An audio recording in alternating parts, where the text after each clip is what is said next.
Christ Returns is the title given by Christ to the recorder of the book. She was told to call the book Christ Returns and to remain anonymous. I'm sure he knew the impact that this title was going to have on the world, and that's why he chose it.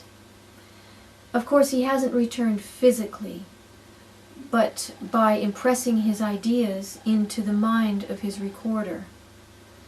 It isn't the first time it's happened. He says in the book that he's been trying for years to alert the world. The recorder herself cites many healers who have received Christ's teaching. But the information is always more or less colored by the mindset of the channeler, which makes this book rather spectacular because the recorder received 40 years of contact with Christ before sitting down to write the book. She received instruction. She had her mind deprogrammed, as it were, her conditioning lifted so that she could receive the information as clearly and accurately as possible. For people with open minds who read Christ Returns, they feel his personality and his presence coming through.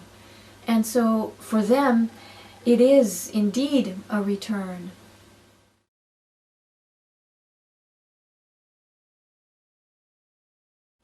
Christ returned to set the record straight. His teaching has been so distorted, so misrepresented over the last 2,000 years.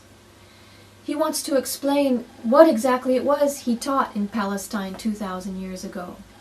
And since he's speaking to humanity 2,000 years later, he takes advantage to give us the scientific explanation behind it all.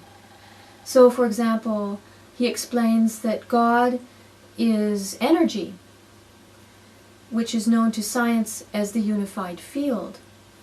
God is energy, universal consciousness, filling all space infinitely and eternally.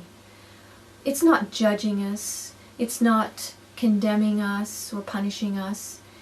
It's sustaining us and everything around us, the plants, the animals, helping us to grow, guiding us, protecting us, healing us, fulfilling our every need. We need only ask in order to receive. He also returned to make us understand that we create our own lives. Are we spending our days watching TV, yelling at our children, being disagreeable at work, bossy and manipulative? Or are we playing the victim and blaming all our problems on someone else? According to Christ, we create our lives by the thoughts that we choose to think and our actions. We reap what we sow. But most importantly, Christ has returned to tell us our true purpose, which is to make and maintain a connection with divine consciousness, to work with divine consciousness through meditation and through a total surrender to the flow of energy, of divine energy, so that it can do its work. As long as we're depending on our own egos to make decisions for us and guide us, we're always going to run into obstacles. We need that deep connection with divine consciousness as a support in order to live in peace.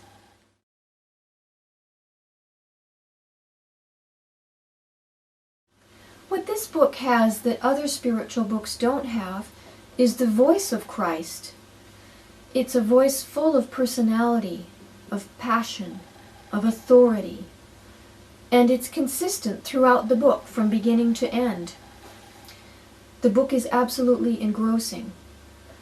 Finally, we have access to the feelings and disappointments, the reality of Jesus, his exhilaration, his excitement. Finally, we're allowed to know exactly what he felt when he was teaching in Palestine, in his own words.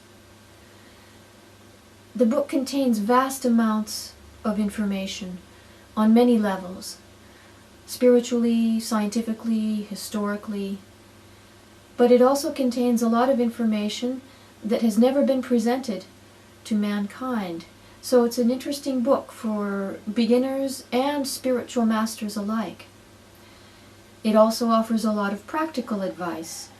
How to get along at work with your co-workers, how to get over your ego and make a better home for your children and for your partner, how to make love, how to meditate. But the book is not a sweet book. It's tough love. He wants us to understand the structure of creation and our purpose in it. But probably the biggest difference with this book is the vibratory level. The words themselves contain the powerful energy of Christ consciousness. You feel it when you read it. In fact, one spiritual master, when he was presented the book, he simply placed his hands on the book. And he responded, "Thank you. I'll recommend it to all my students."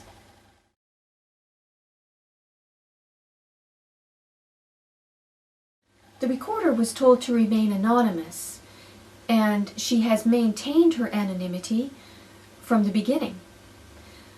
I did visit her in South Africa in 2009, and I saw that she lives very humbly in a tiny house. She's a vibrant person, highly intelligent, and deeply dedicated to spiritual understanding. People ask me, are the letters authentic? Yes, they do come from Christ. And it's not just the words and the ideas that are powerful. It's the fact that they come from this source. There is energy in the text. People are drawn to it. It's not an opinion that people have. It's a knowing. Christ indeed did return through these letters. And now it's simply up to humanity to listen this time.